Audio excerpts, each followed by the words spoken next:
Yippee-Ki-Yay, mother... Welcome to the party, pal! Welcome to another edition of Yippee-Ki-Yay Mother Podcast, the Showdown edition. Tonight we have a defending champion, Debbie, who won the last Showdown, the Western films. Well, challenged by Sean and Brad. And tonight's category is sports films. So we'll get to that in a second. But right now, I have a couple things I want to get out. We had a few people pass away this week that I think we need to let everybody know. We lost Cloris Leachman. We lost Hal Holbrook. Yep. And we lost Skeech from Save the Bell. It's great. I don't know the show. Dustin Diamond. Larry King. And Larry King. And one more. There was a fourth. My Uncle Paul. That would be five. Cicely Tyson. Yeah. Oof. So I just wanted to acknowledge those people. Yeah. So here we are. What did you watch this week, Sean and Debbie? We watched Tenet, which I know everyone on the podcast has been watching. We're the only ones that haven't seen it yet. I don't think Drew has seen it. Don't waste your time. Oh my God. If Sean recommends it, I'll see it. I found it to be crap. You know, did you enjoy it, Debbie? Well, I tried to follow it, and then it was a movie that I didn't want to follow because I realized that if I really paid attention, I didn't see the glue connecting any of it. It was just too far-fetched. I don't think there was any. Well, I think this, a lot of people have been comparing this in reviews to the film Primer, which is one of my favorite science fiction films, which was shot for $5,000 negative cost. And Primer is equally confusing, but I found it really engaging. This film, I felt it was being obscure simply for the purpose of being obscure, which I felt was kind of insulting. And I've liked Christopher Nolan's work up until here. Now, if I were like 20 or 30 years younger, I would probably keep watching Primer until I liked it. But I don't feel I have the time to do that anymore. I'm just going to I'm not Primer. Tenet. I would watch Tenet until I liked it. Primer I liked from the first time. And I really didn't even understand the title Tenant. You think of somebody as a tenant is in a it's not tenant, right? Tenet, it's not right? Tenant. It's tenant. That's what's true. But again, everybody says tenant. I mean, it's tenant. What does the word mean? I think it's TENET. But what does it's it a palindrome, mean? like the movie. I think it was The tenant is something you believe in. Right. It's tenant. But no, tenant is the way they would make the screws would go up in your hand backwards or something. Like the film makes no sense. It's confusing. They tell you in the movie. Right. Might I suggest Wonder Woman? They tell you don't think about it, just feel it. And we did, and it felt bad. It felt awful. and might I suggest Wonder Woman 1984? Because never mind. Don't do that. No. So, John, what about this week for you? Okay, so I watched two things. I've never seen the entire version of Lon Chaney's Phantom of the Opera. I've seen scenes of it, but I've never seen the whole thing. I just watched the restored version. The movie was okay. He's unbelievable, and the makeup is unbelievable. But the other thing I actually watched this 2 weeks ago. I wanted to talk about it last week, so I'm going to talk about it this week. I got a pay-per-view movie called Breach, starring Bruce Willis. Oh, that's a different. Not the one you're thinking of. It's a science fiction movie. One. The movie costs around, I think it had a budget of around $17,000. And I didn't recognize anyone in the cast other than him and Thomas Jane, who played the Punisher. He's done a lot actually. Yeah. It was Boogie Nights. It was Boogie Nights. It was so bad that I can't even begin to tell you how bad it was. But I wanted to watch it because I was like, it can't continue to be this bad. Bruce Willis is in it. At one point, my wife says to me, who never notices these things, John, they're only using one hallway for this gigantic spaceship, but at a different angle every time. She picked it out within 20 minutes of the movie. It's the same hallway every time. You were like, what? He must owe somebody money to be in this movie. It was an Aliens ripoff, it was an Alien ripoff of what it was, and it was terrible. But it was laughingly terrible that we ended up watching the whole thing. But I paid $5 for it, and it was about $4.99 more than the movie was worth. Now, here's a question about the movie. You said it was a really low budget one, but Willis only seems to take movies for like $1 million for a couple days. Well, maybe it was $1,016,000, and he got the million. Because it wasn't spent anywhere else. Even the spaceship, it looks like a model on a string. I'm not kidding when you see it. It's unbelievably bad. It was just awful. And even the reviews I read, they all gave it ones. Don't waste your time, even though Bruce Willis is in it. I'm telling you, some's got photos of him or something. It was terrible. Well, no, he's had some stinkers though. I mean, he's not like this, Ralph. My God. Maybe I haven't seen it, but he's not doing so great. He did that Die Hard commercial, which is hilarious. The battery commercial. So. Anyway, Drew, what about you? What do you got? Well, I saw a bunch of stuff, including things that I liked, like Color Out of Space, the Nicolas Cage H.P. Lovecraft movie by Richard Stanley. Stuff I didn't like The Little Things, the Denzel Washington, Rami Malek. But the movie I want to talk about is a movie that is the best thing I've seen in a long time. I'm sorry that I didn't get to see it in the theater, because I like to go to the movies anyway, but I'd really like to have supported this movie in the theater. But I paid the $20. It's one of those advanced access, like you're watching the movie at home that would have been in the theaters. Promising Young Woman. Oh, yeah, I heard with about that. Carey Mulligan. Theaters. That is, it did play in some theaters. I'm not going to go to the theater just yet, but it's got so many things to recommend it, but one of my great pleasures when I watch a movie is when you see somebody's first movie and it's just so fully formed and clear, the level of talent. Emerald Fennell is the writer-director. She wrote the second season of Killing Eve. She plays Camilla Parker Bowles in The Crown. So she's already a working actress and writer, producer. But this movie is a whole other level. The basic premise of the movie is that Carey Mulligan, and this isn't a spoiler, this is the first sequence of the movie. She goes to bars, she gets really drunk, so she almost will pass out and see if a guy will take her home. And then when she gets them home, she kind of gives them a chance to not do anything violent or assault her.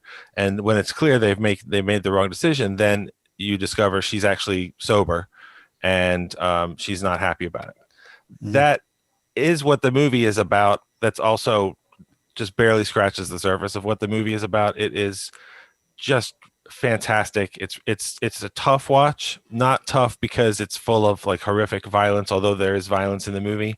But you as you learn about her character and why she does what she does and what her story is, it's really very moving. And the cast is just stacked with great people like Connie Britton and a lot of people that are in these little roles. So Promising Young Woman, more than worth the $19.99. I might even rent it again see it.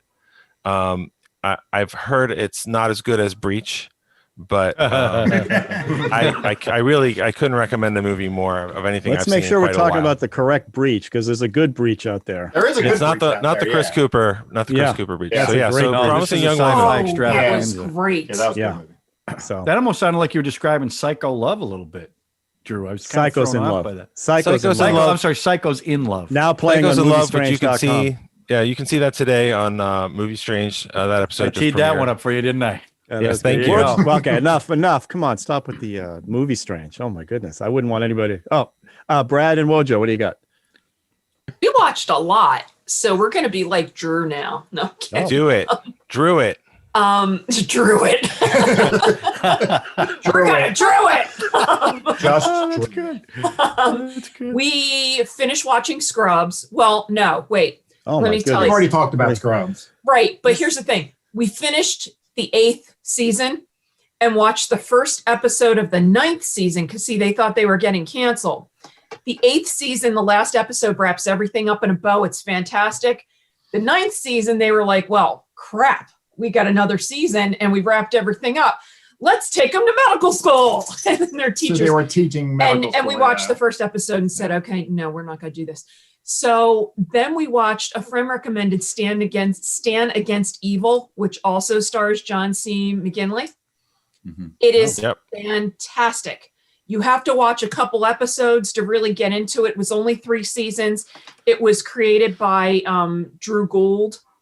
Dana Gould. Wow. Dana Gould. Drew. I'm I sorry. want you guys to find out. Could have been created by Drew Gold. He's watched enough to. And he's on our show. I'm taking medicine. You're welcome. Dana Gold. And we watched the 3rd season of Cobra Kai, which we had not seen. Yeah, That was awesome. that's good. And then we watched 7, which one of us had seen years ago, and one of Saw us it. fell asleep during. I saw most of it, but I saw the whole thing this time. He didn't see most of it Yeah. last time. And then I was up all night because it scared the crap out of me the first time. It's a good This one. time, not so Yeah, much. dark 'Cause I've movie, watched dark. so 7 much. is good. Yeah. Slice them and dice Not a them good things. first We knew one. what happened. David The Fincher. Little Things is a 7 ripoff or 7 Yeah. homage that tries to be 7, and it just Yeah. You know, we were Oh going to man, watch we're gonna that. watch that. I hope it's good. We were It- going to watch it, and then I looked up a bunch of reviews, and I said, "Okay, no, we're not going The to." performances, telling- their performances are good in it. The performances are good in it. It's not a great movie. It's very slow, but the performances are good in it. And it's all. I think it's not $20. It's $5. it's like It's on HBO Max. It's on If HBO you Max. have It's It's that- on on Max. HBO Max. Yeah. Yeah, you Yeah. see that movie Multiplicity where he Yeah, clones Michael himself, Keaton. and by the 5th clone, the guy's walking around with things in his Right. ears and walk. This feels like a 5th generation clone of 7, right? It's like it's there, but something's not right. Well, see, maybe it's Rami Malek because he looks like, he's No, you're Rami he's Malek. out of- you're onto something because the movie was written in 1990. It's set Yeah. in 1990, and in the 30 years since then, there have been movies like Silence of the Lambs. And Wait, Seven, it was and written all in sorts of stuff. 1990? Yeah. it Yes, was I written didn't originally. know that. It was going to be a Steven Spielberg movie. It was going to be I didn't know Ridley that. Scott. Matter of all this fact, I stuff. think That's someone interesting. said that last scene in this movie is takes place at the same place the last scene in 7 took place. It certainly looks like it's the same Oh, location. what Yeah, that pit area? Yeah, kind of. It's When Ronald weird. got hit by it's the that bus? same terrain Yeah. around Bakersfield. And I the like, I know, electric towers as I and stuff. said, I think I told Drew this or somebody that I didn't like it as I was watching it. And when I thought about it later, I liked it better. But now when I realize it's really just a bad version of 7, it's like, I don't know what they were doing. Listen, Denzel Washington, I can watch him do anything, and he's good in it. And Jared Leto is really good in it. I liked him a lot. Jared a Leto different is being vibe. Jared Leto. It's he's definitely doing got a his thing. different vibe than 7, but the atmosphere, it's very atmospheric like 7. Did they But I have a would head in a say- box? There's Was no there a heads. head in a box? There's no Would heads. you like in me the to give it box. away? There's no Would you heads like in me to the give it box. away? There's no box. No, No, don't don't stand spoil there it. watching. No, I'm Spoil kidding. it. I'm not going to spoil. I'm kidding. I'm not going to spoil. All right. I just want to say I'll do mine real quick because I want to get to the showdown. Yeah. Showdown's the important thing. Showdown. I saw One Night in Miami on Netflix, Oh yeah, how directed was by that? Regina King. It's a fictionalized version of four guys getting together: Muhammad Ali, Jim Wait, Brown. is that in the theaters too? And it's on Netflix? No, it's free? Amazon Prime, I think. Amazon Prime. I'm sorry. Okay. Prime. You have to pay Okay. extra for One Night in Miami? Nope. Not if you have Okay. Amazon Prime. No, if you have Prime. So It's only $120. and it's a fictionalized version of these 4 guys getting together. I liked it. It was interesting. It felt a little TV show-ish. It didn't have a lot of flash and flair, and the guys playing all the main characters are pretty good. And I think Muhammad Ali, as always, comes off looking the best. So anyway, I recommend it. It was pretty good. And Regina King directed it, so I don't know if that's her first, but It is her first, yeah. yeah, so not too bad. But having said all that, let's get to the showdown. The genre is sports films. Yeah. So Brad, tell me the sport film you're bringing, and then we'll show the trailer. All right, I brought the movie The Sandlot from 1993. I know you're smart and I'm proud of you. I want you to make some friends this summer. Meet Scotty Smalls. Kale, get it! The kid is a L7 winning. My life is over. Man, this is baseball. You gotta stop thinking. Just have fun. Climb trees, hop fences, get into trouble. Just stand there and stick your glove out in the air. I'll take care of it. Now he's in Yeah! All right! with the coolest guys in the neighborhood. They've got the look. Wendy Peppercorn. Wow. Hey, girls. They've got the moves. They've got the rap. Blockhead. geek, jerk, idiot, moron. You bob for apples in the toilet, and you like it. You play ball like a girl. I got it. Oh, no. But something else has got their ball. That wasn't my ball. Dad's father gave it to him. Babe Ruth signed that ball. Babe Ruth! We gotta get that ball back. Got any bright ideas? Initiate retrieval section number 1. Power connect. Come on, help me. It's heavy. Now. Fire! Fire! Gotta blow!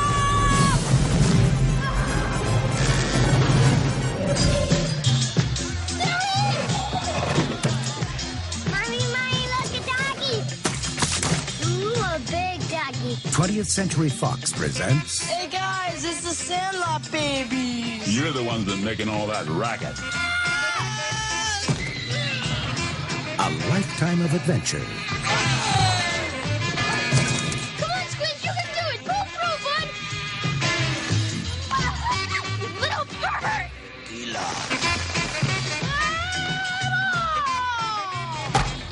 The Sandlot. A little piece of paradise, a half a block wide, and a whole season long. Scotty, have you made any friends yet? Oh, I'm sorry, Mom. What's the pitch? All right. So I love this movie. And so we bring a lot of serious stuff on here and stuff that's not necessarily so funny. And I just thought, we're dealing with a lot this last year or so with all the COVID and, being adults just in general, just is a lot of responsibility. It just takes you back to a simpler time, more of a, nostalgia time as being a kid and just having nothing to do but, play baseball. I mean, I grew up, playing baseball as a kid and I love that. And so I can relate a lot to this and you're just going out every day. And that's all I'm thinking about is playing baseball every day. And just hanging out with your friends and stuff. So I don't know. I thought it was just a really good movie to bring just a lighter, just a fun energy to it. And it's sports, obviously it's sports related, but it doesn't take itself too seriously. It's just kids having fun. And it's just I don't know, I just really enjoy, I just really enjoyed it. I mean, I've seen this movie so many times and it always makes me smile to see this movie with these kids. And I love that it's a lot of kids who were never, no big name kids. It was just bunch of kids who looked like they, we're just having fun playing baseball. I mean, they had to go to a baseball camp before here to learn how to play so that they looked like they knew what they were doing. I don't know. I'm not going to go too much more. I know it's only a short pitch, but that's really all. I just wanted something nice and simple and fun. I think as adults, half these guys went to jail. I think I heard I heard a podcast about these guys. I heard one of the podcasts I listened to, they have a female person, a woman on there who loves sports and writes for The Ringer and all that. And she talks about the guy who plays kind of the wise guy kid that chums up with the kid from the trailer, the little guy. And she just fell in love with him. When she was 13 years old, she thought he was the greatest. He was the best. The kid was the best player. Yeah. Next up is Sean. What do you got, Sean?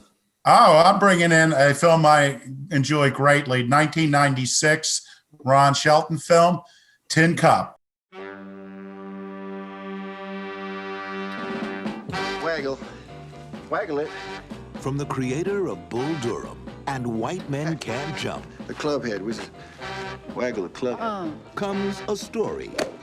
That's a pretty girl, there's such an ugly swing. About men and women and the games they play. Remember, this game's about trust, touch, and letting go. Hi, darling. Hi, honey. Oh, no, not him. You got it bad, huh? Something about that chick. I take it you're a feminist. No one's ever saddled me with that one. Well, you might try being saddled sometime. Smell of leather, sting of a whip. Yes! She must think I'm such a loser, lousy driving range pro. Local legend Roy Tin Cup McAvoy, the best player to never hit the big time. It's an easy game, this golf. Wasn't going anywhere.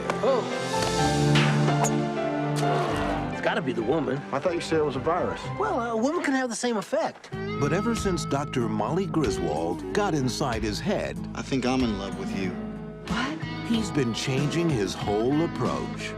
From the moment I first saw you, I knew I was through with bar girls and strippers and motorcycle chicks and stunned, huh? Tell me you're not at least moderately attracted to me. You have moments, Roy. Yeah, well, you tell me which ones are my moments and I'll try and duplicate them. Just thinking about how to get in your heart.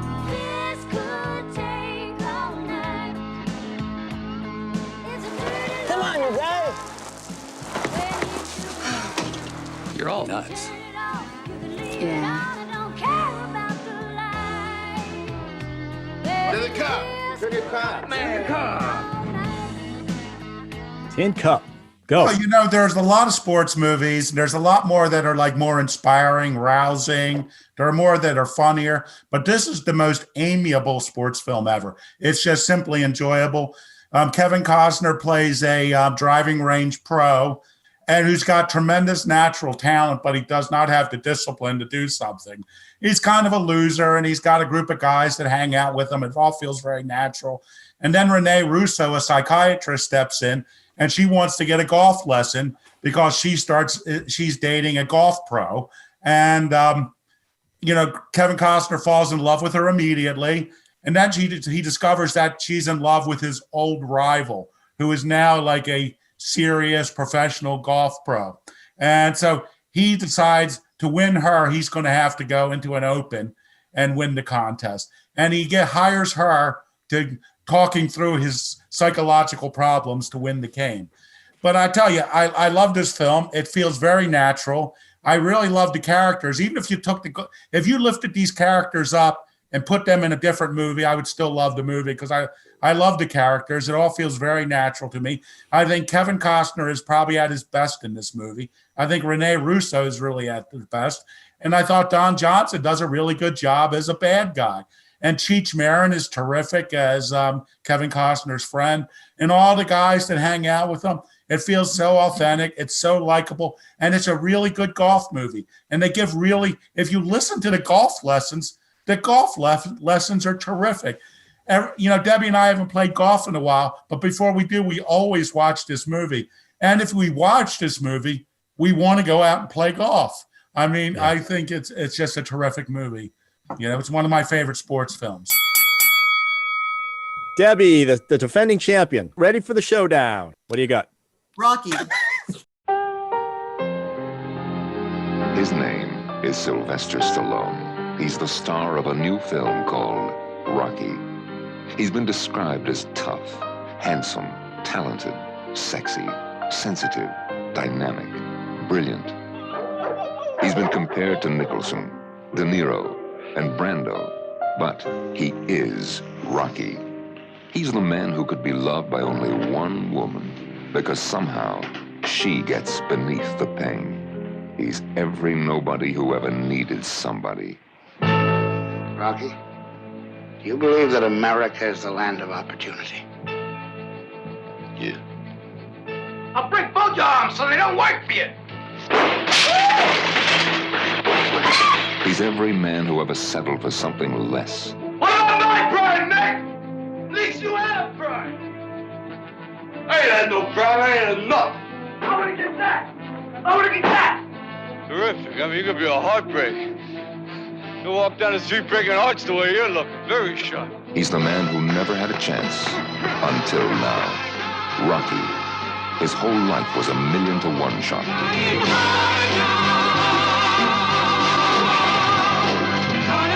His name is Sylvester Stallone, but you will always remember him as Rocky.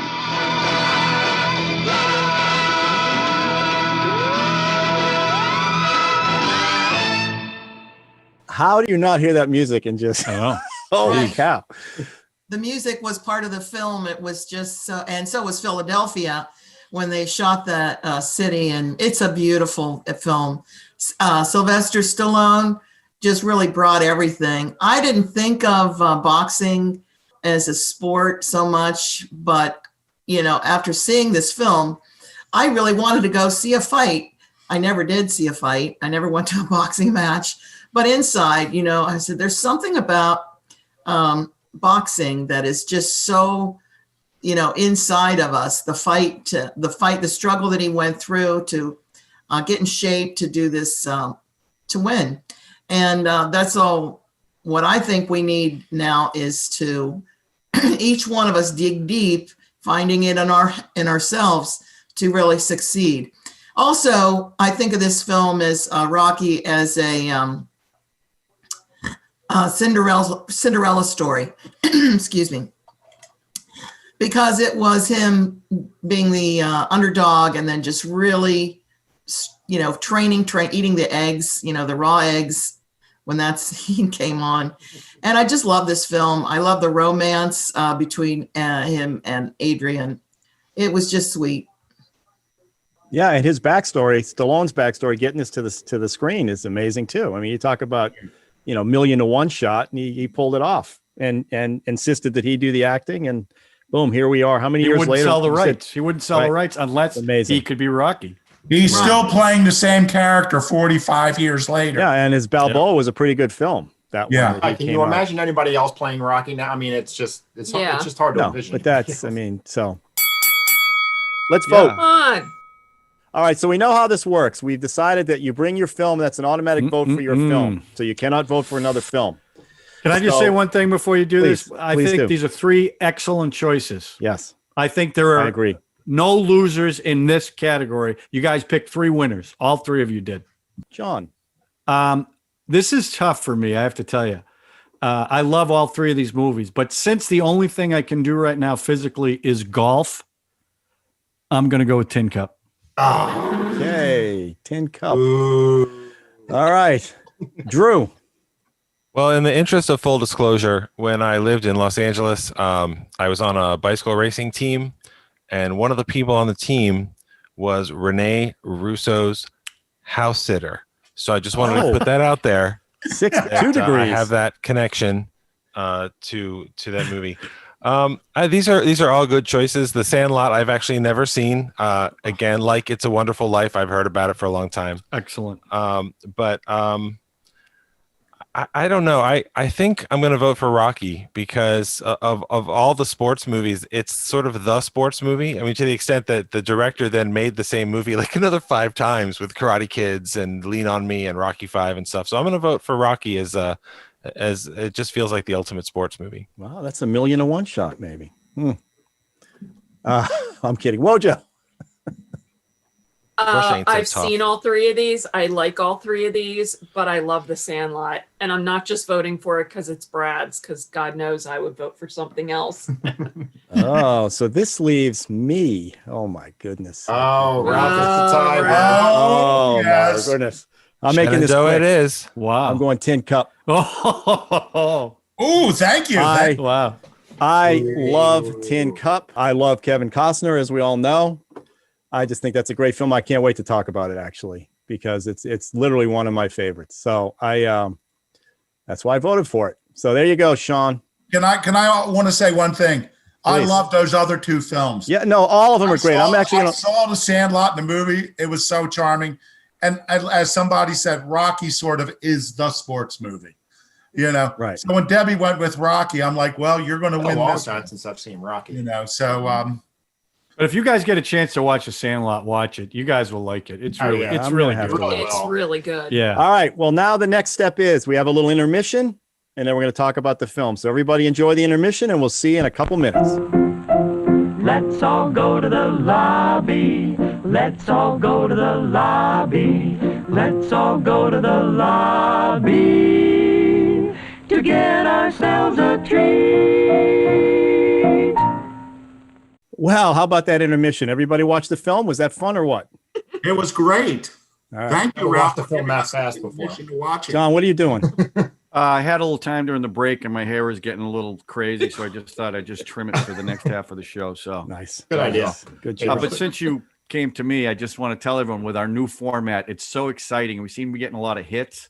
So we hope we earn your subscription today. That's what we're hoping for. And share it, hit the notification button. We got a lot more of these coming. And the buzz, huge. It's since we changed the name on the website to just the initials, you would not believe the buzz out there. So keep it up, you guys. We do this for you. Yeah, we do this for you. Nice. All right. Well, the winner. Our number of subscribers has gone up 15%. It has. last time. So you guys, Wait a minute, what whoa. you guys are doing Wait a on minute. Twitter is Did you- working. So keep it up. Did you say 15 or 15%? The same thing. But this is since the break, Ralph, because we've only had like a 15-minute break. So. All right, well, let's keep it moving. So Yeah, Sean let's won. go. Sean 'Cause won you're the gonna get it sports out film anyway. category, and his film was Tin Cup, and we all watched it. Now let's talk Awesome. about it. Sean, give us a little update on the film. And Well, first, I just want to say that I view this as a defining moment. And to me, a moment, when you reach a defining moment, you either define the moment or the moment defines you. So right now, I'm just going to tee it up and let the big dog eat. So, this was a 1996 film by Ron Shelton. Awesome. It's about a ne'er-do-well golf player with tremendous natural skills, but a self-destructive personality who meets a psychologist who just happens to be dating his college rival who's a golf pro. And it makes he falls in love with the psychologist and decides that he's going to prove that he's worthy of this woman's love by getting in the U.S. Open and winning it and beating his old rival. And that's pretty much it. It's one of many sports films done by Ron Shelton. He did Best of Times, which the guys go back and play a football game that they lost, when they were kids. That was a great one. And Bull Durham is a lot of people's favorite sports film. White Men Can't Jump, Blue Chips. He's done a ton. If you were 8 Men Out film, yeah, 8. No, well, back I up. loved Back 8 up. Men Out. Back up. Did he write Blue Chips? Because he didn't direct Blue Chips. He wrote Blue Chips. Right. He wrote Blue Chips. That was directed by William Friedkin, of all people. Yeah, William Friedkin. They should have let no Shelton. offense to Friedkin. They should have let Shelton. Right. Yeah, I liked it though. Nick Nolte was pretty cool. That's a good Good film. basketball Okay. in that movie. Yeah, so he's got a good run, Ron Shelton. Yeah. Yeah, and the funny thing is, during the break, I also watched Under Fire, which I always considered the Hollywood version of El Salvador, and I was shocked to see his name come up. That was his first credit, was the that serious Latin American war drama, Right. Fire. So That's another. Now wait, you watched that and Tin Cup during our little intermission? yeah, You are a power viewer. I can't get over that. Yeah. I skipped through the slow scenes. Yeah. Now, who hadn't seen this film before Sean won this? Anybody had not seen this before? Anybody? Everybody had seen it. Drew, had you seen this? Yes, I saw it in the theater, and I hadn't seen it since then. So it's been, 25 years? Oh, wow. Wow. So, We And what probably are your saw it on thoughts? video, but it was not too long after it was Yeah. out. So it's been over 20 years for us. Mhm. Wow. Yeah, it came out in. Debbie and I hadn't watched it in 10 years since we stopped playing golf. I watch this film every couple of years. Yeah. I just love this film. Drew, I want to hear your thoughts on this one because I don't see you as a sport. I guess I don't know why I see you more as like thoughtful movies. This one seems a little. Well, unlike the rest of the riffraff. My my relationship with golf, my miniature golf score and my bowling score average are about the same, about 100. So I don't bring a lot of defining moments of sports success in those sports to the movie. You have a lot of participation awards. Is that what you're saying? Or I did in Little League. I actually won the award for the Pikesville Little League. It's not just for your team; it's for the whole league. When you try the hardest, but you still suck. And it's for heart, basically. Right. And Right. I think A lot of Tin Cup is about heart, I guess. But the heart gets what the heart wants. Isn't that what he says? The heart. something like that. There's just so many trite lines. It's hard to keep track of them. Listen, this movie. I think this movie is fine. It's a movie that I like the acting better than the writing. I think Dorf on Golf is a lot tighter because it's only 30 minutes and it has stronger characters. But I enjoyed this movie. I get into the end, spoilers, when he finally does make the shot, even though it doesn't matter as far as his winning the actual tournament. That's exciting. I did some research. There aren't a lot of really good golf movies. I don't know why, really. Not that there aren't any, but there aren't a lot. Like there's a lot more football movies. And there's things like Happy that. Gilmore. I can name one. Happy Gilmore. That's a golf movie, right? Vance. The Legend of Bagger Bagger Vance. I did. Caddyshack. Caddyshack. Caddyshack. Caddyshack, yeah. Dead Solid Perfect. Yeah. the story of but Jones, they the don't golf flow of off Bobby the top of Jones. like football movies. Like John and I just did one where we talked about football films for the Super Bowl. There's tons of those you can just throw out. Yeah, golf, few and far between. Yeah, Happy Gilmore. I can't think of a lot of football movies off the top of my head. I think of a lot of baseball movies. There's a ton of football movies. Yeah, I'm It's sure there amazing. are. I just for some reason they don't come to mind as much. I don't think there's a lot of good golf movies because a lot of actors can't golf. Well, they can't play baseball either, but they do that anyway. And they don't look right. Right. But it was interesting because obviously Kevin Costner can play because he could go. You'd see him the whole way. Well, because you could tell how they differentiated because when Don Johnson was playing, they would show him from a distance. And it wasn't really. And him, then they I'm were sure. like, pan over here, Yeah. and then there's the shot. Yeah. They used a lot of Kevin Costner shots, as a matter of fact. Like 90% were his shots. Oh, wow. And they were tough shots that he was taking. Yeah, I mean, Drew's not wrong. I mean, it is some of the stuff I don't around. agree with that, Ralph. The I love think Drew's story is a wrong. tad trite. The golf stuff is Trite? pretty trite. Yeah, it's a little bit kind We've of. never That's used why, the word trite listen, in this podcast, ever. did it? That's twice. That's three times because you used it, Drew used it, and I That's just used trope. Look, I think what I like about the movie is that Kevin Costner looks like he's having a good time. Yeah. Great time. Yeah. And in a lot of his movies, they're very important movies, even when they're about a fish man with gills.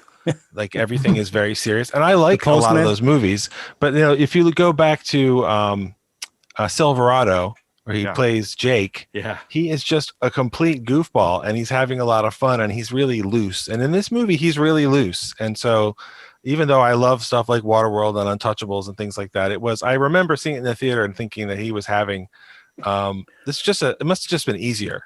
Well, Just you an think of easier the shoot, run. had more fun or something. Yeah. You talk He about what you was just great in talked The about. Big Chill. Yeah. Amazing. That was He his did first a lot movie. of just his Cut. risks. Well, that's why he got.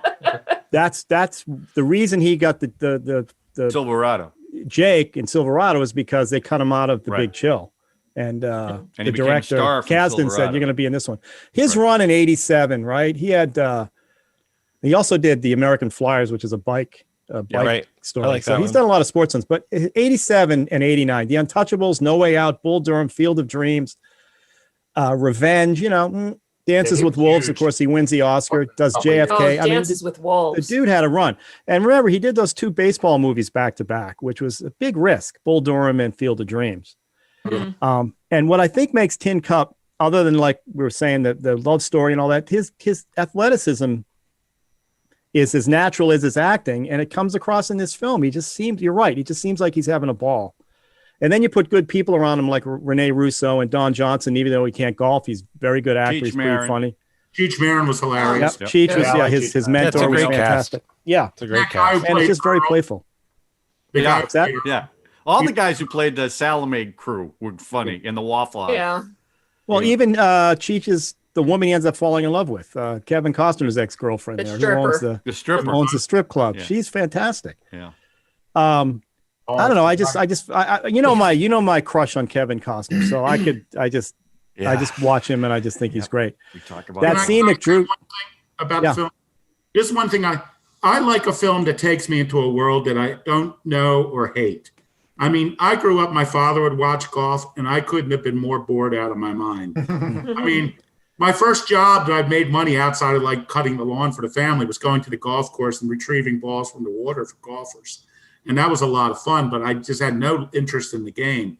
And I don't think I played golf before I saw this movie, but that's like, I got to play golf. Right. I mean, this took me into it and I understood golf. I understood why it was interesting to watch and all just by watching this movie. And I just think it's a really amiable film too. It's just an enjoyable movie.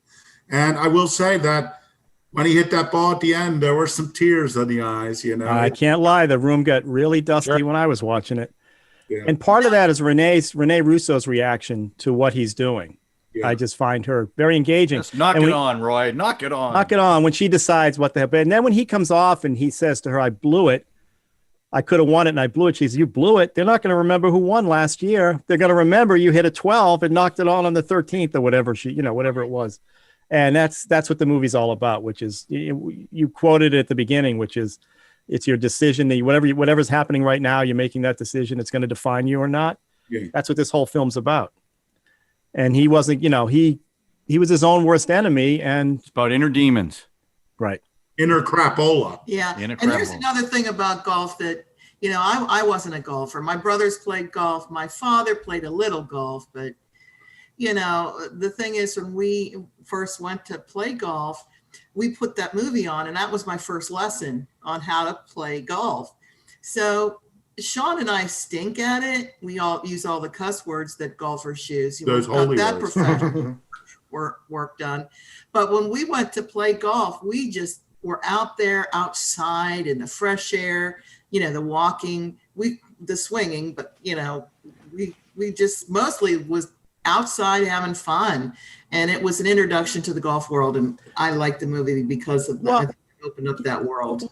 When you guys said, is it the atmosphere around the golf that when you say you learn, what did you learn about golf from this film? The grip, Oh, really? That poem at the beginning is actually beautiful. Is The Golf really Swing a by good Roy golf McAvoy. Yeah, I the believe swing. this poem starts with the joining of two hands. Yeah. No, that's how I learned my grip. I really did. And here's the thing I learned about golf, which made it exciting to watch on TV, is that everybody is so good. So you're essentially waiting for someone to make a mistake. You're defined by your mistakes. You lose, you're good enough to win. Everybody who's playing in a professional thing is good enough to win. It's like who makes the least mistakes is the one who wins. And that's the tension, and when you watch golf. That's what's interesting to me. And that's what you get here is a guy, he's good enough to win, but everybody, all of his friends, everyone who loves him, everyone who's known him all his life knows he's just going to make a mistake. He's going to make a mistake and ruin it. Because he's got the physical game, but he never had the mental game. Yeah. I like that part of the movie, and I don't think this is a criticism of the movie. I like that it's honest about it, where he basically at the end is like, well, did I learn anything? Right, did I grow at all? Right. And the movie in a lot of ways is really casual, and so it wasn't my thing, but I remember that I saw it in the theater and I thought it was okay, and that memory held up with this, and I do like the ending. I've done some competitive sports and things, and a lot of it comes down to not in Little League. Obviously, I never had the defining moments in Little League. I did get on base once. That was pretty exciting. But a lot of it comes down to the day.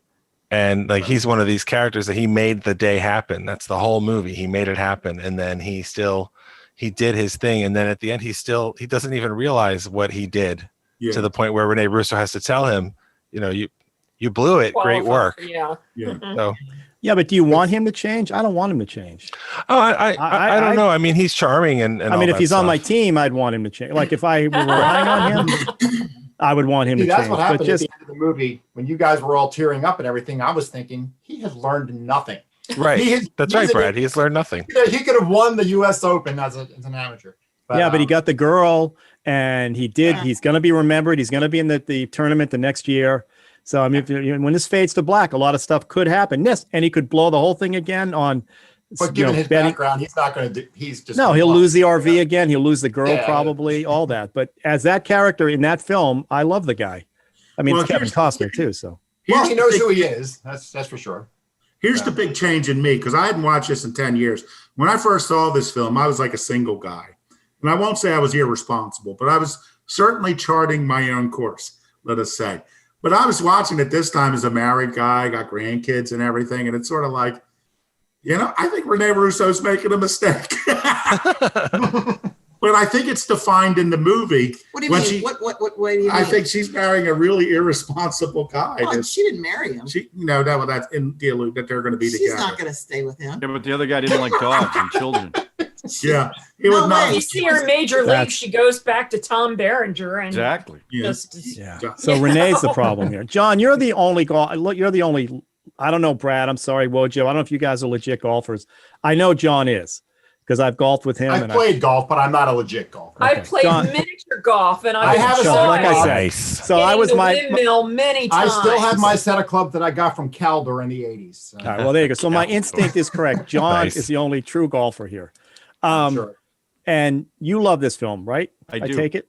Okay. I've seen this over 100 times. I love this movie for a lot of reasons. One, Kevin Costner is a good golfer. which is always great when you watch these movies because most swings just look awful, and you see a CGI ball. This guy was really hitting these shots. It was impressive. He was also so goofy in it and vulnerable, and he really hadn't played a character like that. But also, Ron Shelton respects the game because even the dialogue in reference to golf was just so real, and he talked about it with such reverence. That whole poetry about the swing, I mean, that is poetry about the golf swing, and it was just so beautifully written. And so, when I tell people all the time when I try to teach them golf about the swing and why you do that, and the one especially is at the top. I think even Ralph, I told you at the top of the swing, you hesitate. Well, why do you do that? Well, you're giving a nod to the golf gods. That's from Tin Cup, and I use that all the time. Or that last scene. What I love about that last scene, not knowing anything about the movie, you expect it. He's going to make the shot and he's going to be the hero. You didn't expect it to roll off. And then for a golfer like me to watch that was the most painful thing. I mean, you could feel the pain that he even wasn't not even listen, feeling it, but like right the about caddy was feeling it. Now, Gary McCord, who played the announcer in the bar, he had the drink thing and when they hit the Pelican. Mm-hmm. So he actually did that, except on the hole he did it on, he got a 15 where Tin Cup got a 12. Also, the scene in the bar with the Pelican was based on a true story that Gary McCord did. And when he hit it off the porta potty, that was a true story from Gary McCord. So all those things really did happen. And that's why they ended up in the movie. But, anytime I'm on a hole and you put one in the water and you drop the ball and it happens again, Tin Cup goes through your head and you drop another ball and you just think, Tin Cup, I'm Roy McAvoy right now. Right. So every time I play golf, things that he said, that some of the lines in the movie come through. But I also think their camaraderie, all the friends, they were all goofy. I really like that. I believe the relationship with him and Rene Russo. I thought they were cute together. And, maybe he's not the most responsible guy in the world, but Don Johnson ends up being just a tool, right? Who doesn't like dogs and kids, and they finally prove it. I just love this movie. It wasn't typical Hollywood the way it ended. That scene. Well, I mean, in a way, it is typical Hollywood because he ends up with the girl. Don Johnson does turn out to be a dick who doesn't like dogs, but that's okay. It worked. Not that scene. Okay, oh but my you God, talk so about painful. that scene again with the 12 shots. Yeah, I was exactly in the place you said, which is, he's going to win this thing. He's going to drop it on. He's going to win the whole thing. And I'm not like I'm not a big golfer, but it was painful to watch that thing happen over and over to the point where how are they going to make this work? Right. How's this going to be a happy, and it turns out her line about they're going to remember you for the rest. Right. They'll forget who won last year. But it was also the way Cheech Marin played it. Yeah. Because he was feeling the pain more than Roy McAvoy was. Because he wanted to get there feeling too. what he was feeling. We only got one ball left, Roy. You got to make this. You got to remember, he's been with Roy the whole time, and in a way, and he was there when Roy. My other favorite part of the film is when he gets the yips. And I don't know if you guys, non-golfers, what the yips are is when you start hitting balls into the woods, and that scene where he's against the line and the ball goes scooting across the line of everybody. I've been there with John when he's had the yips. It's a head thing, and it's a real thing. It's legit. Awful.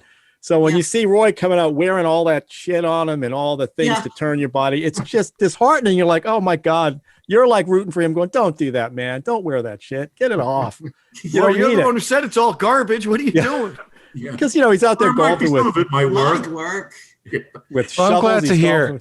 I'm glad to hear that it rings true in that way. It really does. This is like Sean mentioned at the beginning. There are movies that you kind of go into this world, and that's always fun. Like I don't know anything about calculating the math to put people on the moon, but Hidden Figures took me into that world. Or North Dallas 40. I don't know. That feels like a real football team and a real lifestyle for football players and stuff. So if you're a golfer and you watch it and it feels real and it looks real, that's the other thing. I didn't recognize all of them, but I know a lot of the guys on the tour are the real golfers. Yeah.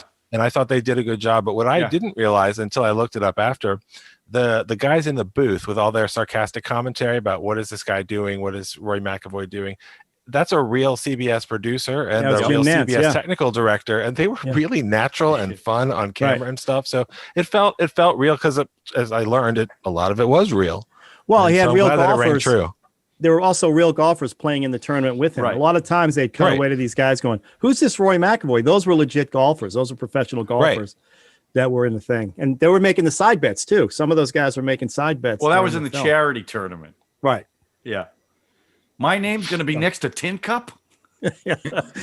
So, I love this movie. Great pick. What makes it is his, like I said, Costner's a natural athlete, and Shelton is a natural. Like he understands, he hears. He was a minor league baseball player, Right. So he understands how people talk in the locker room and outside, and that's where, and even all of them. I think he did White Man Can't Jump too. Yep. Right. All that stuff rings true, which is what makes films either work or don't work. And then when you add the fact that a guy like Costner can get up there and be an athlete and do the things he's been asked to do. I mean, he was switch hitting in Bull Durham. Bull Durham, yeah. And Field of Dreams, he didn't do much in there, but you could tell he knew how to throw a ball and all that. So, But he I had mean, a look catch. Yeah, don't. The room is getting dust, more dust. Jesus, stop that. I said at one point, I want to bring that to the podcast. I'm like, no, we're not bringing that to the podcast. Yeah, that's a classic. Well, how does it Tim compare? Robbins- How does it compare to the other Ron Shelton movies as far as the authenticity of it? Because I mean, White Men Can't Jump, Bull Durham, Tin Cup, they feel like they're lived in. Like Yeah, I think he nails it. I mean, that's what I'm saying. I think he I nails put this right with Bull Durham. I mean, as far as realism of the sport. Okay. Because everybody, anytime because I play with a lot of really good golfers, everybody has references to this movie. It's unbelievable. It's this and Caddyshack. What? This and when you're ever out there, it's this and completely Caddyshack. different reason. No, but I'm saying those Yeah. are the lines that everybody uses between this one and Caddyshack. No, because the one Caddyshack, it's always anytime you got to make a putt, Cinderella story. To Augusta. Yeah, I don't remember a lot of lines from that movie except somebody found something in the pool. I remember that scene Duty, vividly. duty. That's the one. You know, I've never seen that movie through. Well, Joe, I got a pretty good feeling you wouldn't like that movie. You're a comic. You haven't seen that movie all the way through? It's very funny. It is very The funny. producer killed himself, after because he hated the movie. But Oh, that is funny. That's not funny. You're really selling it. Yeah. Wow.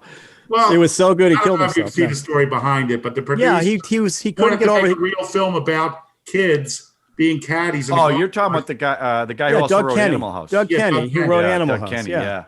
And he couldn't. That's a whole Will nother Ford podcast played talking him in- about that movie. Yeah. That's a down. I love that movie, though. So do I, but for a different reason. I'll tell you what, though, Sean, watching this movie, because I haven't golfed in about a month and a half, man, I'm jonesing to get out there and golf. After So am I. So are we. We were golfing. I a little love bit that. today. We get the seminar.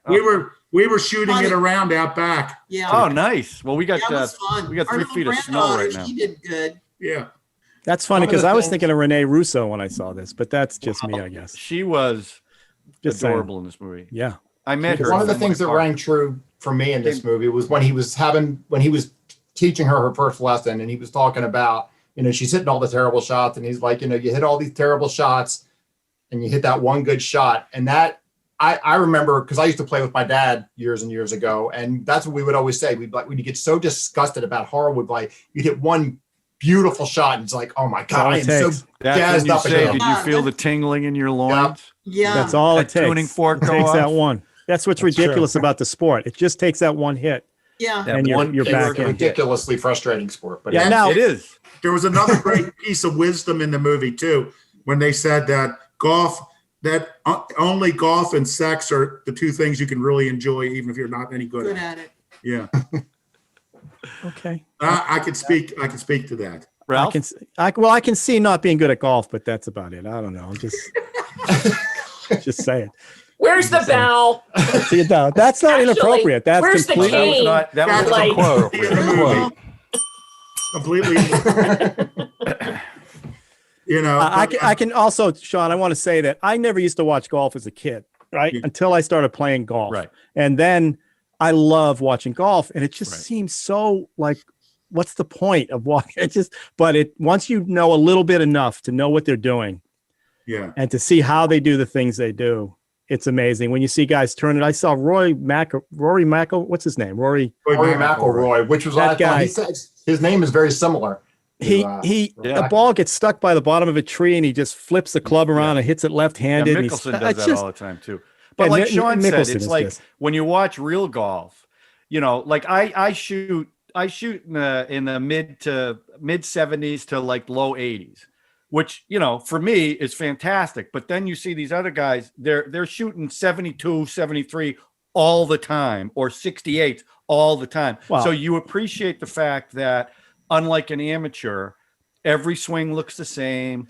It's all smooth. You have these little guys hitting the ball 340 yards where I have to swing out of my ass. Well, to they hit the do it ball every 250. day. Listen, I've always said I appreciate that, and I love watching that. They do it every day. I generally shoot around 70, but we only play 9 holes. Well, it's a very technical sport, and it really is. I think that can be off-putting. I mean, I've been to the driving range and I've caddied, and I think it's fun. I mean, I'm one of those people that I don't watch golf.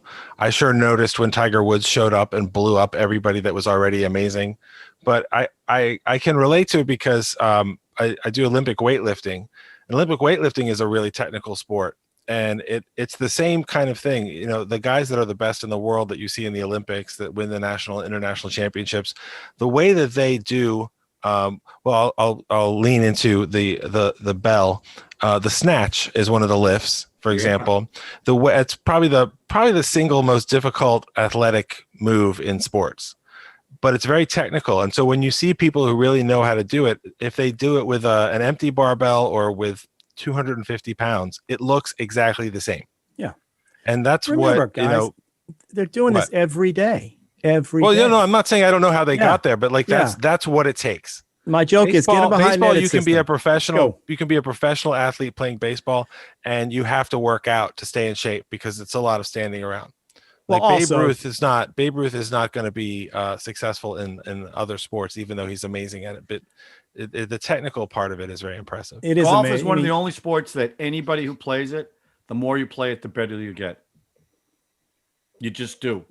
It's not like I haven't. weightlifting. Well, like I think I can only go so far, and I no matter how many times I actually haven't gotten play every better. day, I don't think I'm getting better. Ralph, you have gotten a lot better since you first started playing. It's all muscle repetition. That's what it is. Anybody. You don't have to be an athlete to get good at golf as long as you golf often. It's the truth. I mean, I've seen it in people. My sister started playing golf 2 years ago, and she was shooting 120 something. Now she's shooting. She broke 90 last year, and she's shooting in the low to mid 90s every time. So within a very short period of time. Look, I've been playing for almost 30 years. After the last 3 years, I've broken 80.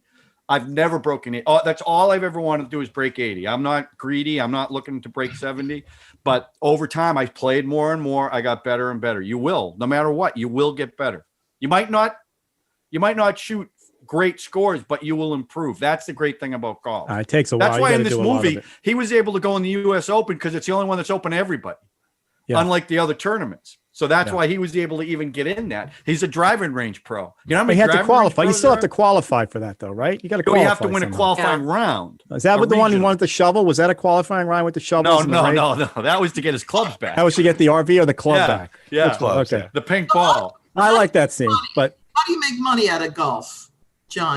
Well, you can make money. You can make money as a golf pro. I mean, excuse me, like at a golf course, being a golf pro. But once you go on the pro tour, then it's all the sponsors. Once you get on the pro tour, not the ones below that, then you get the money from all the sponsors. They pay to get you in the tournaments. They pay for all your clothes, all your equipment. And then now, I mean, since Tiger Woods is the one that changed everything money-wise. Right. The purses were $100,000. Now they're $3 million, $5 million. You're in 10th place. You're getting $1 million because there's so much money being pumped into it from this, and more people are playing golf now. And But how like many all of sports- the finishers get money? I mean, does everybody in the tournament get something? Like depending on where you that's the one honest line out of Happy Gilmore. What's the prize money? $125,000 if you win. What if you finish last? You get $2,000. Wow, I get money no matter what. So yeah, everybody gets some money. well, you Yeah. think about those levels, right? There's all these pros that are traveling around the country, barely making ends meet, right? They're really struggling. It's like bowling too. Same things. These guys are living in hotel rooms together. They're driving. They're renting RVs and going together. The higher ups, like anything, make all the money, and all the other guys really work hard and So Well, that reminded me. I don't know if you guys have seen the movie The Rookie with Dennis Quaid, John Tampa Lee Bay. Hancock. Yeah. I don't think it was a great movie, but the idea of this guy who was considered old, like Tom Brady old in his 40s, and he wants to go back and become a professional baseball player, and the life of being a minor league baseball player, and the odds that you have to, and just the way it takes you away from your family and all that kind of stuff. That, to me, that rang true in the same way that the depiction of the actual sport of golf professionally in Tin Cup, which I the numbers are bigger, but I'm sure it's still the same. So, it's a pretty small community. So The Rookie was a real story. That was based on real. Yeah, high school teacher or something. Yeah. He was a science teacher, wasn't he? So, and he could throw in the high 90s. Yeah. So I mean, that's this movie. Good job, Sean. This was a good film. I think we can all say Yippee-Ki-Yay on this one. I don't know for the rating. Yeah. Drew? I think it was an eagle. See what I did? See what I did? It wasn't a double bogey. That's I don't know. Who said golf is a game? Something about a walk spoiled by a game. What's that? Somebody said something about spoiled by a game. A nice walk spoiled by the game or something. You want to hear funny? You ever hear Robin Williams stand up on golf? Thank you, Drew. Have you ever heard Robin Williams stand up on the creation of golf? No. Look it up on YouTube. Okay, It is we'll look it freaking up. hilarious. I think I've seen it at some point. Oh my God. Let's put a little hole way up there. You got to hit this little ball in this hole way down there. It does seem silly, but it is very addictive once you start. It really is. the best So- sport. and same with Kevin Costner. Right? Kevin was that? Costner is very addictive. What'd you say, Debbie? I think it's a Scottish sport It originally. is. I think so. It is. It was originated in Scotland. Gentlemen only, ladies forbidden. That's what golf stands for. Well, that's what Sean Connery said. No, that is what it stands No, for. I think he's that's what Scottish, it's- so I think that's the true origin. It was. It was. Oh, we forgot absolutely. there was golf in Goldfinger. Remember Yeah. that scene? Yeah. That's a great golf game here. All right, you guys ready for the next? Yeah, good call, Next, Sean. next, Give it up, next. Sean. Nice No, what's this? Good job, Sean. That All was right, here really we good. go. All right, so we're gonna pick the next two players. Sean moves on. Sean's the reigning champion, so Sean moves on. Mazel tov. We'll spin for the next two Michelle. players, Oh, Michelle. and then we will pick the genre. Let's go to the first You look wheel. as big as a tuna can. Here comes the first wheel. Get Nice. Yeah. Oh, Michelle got the bell. Uh-oh. all right. Got my lip quivering too. Yeah. Look at that. All right. Let's go to the first spin.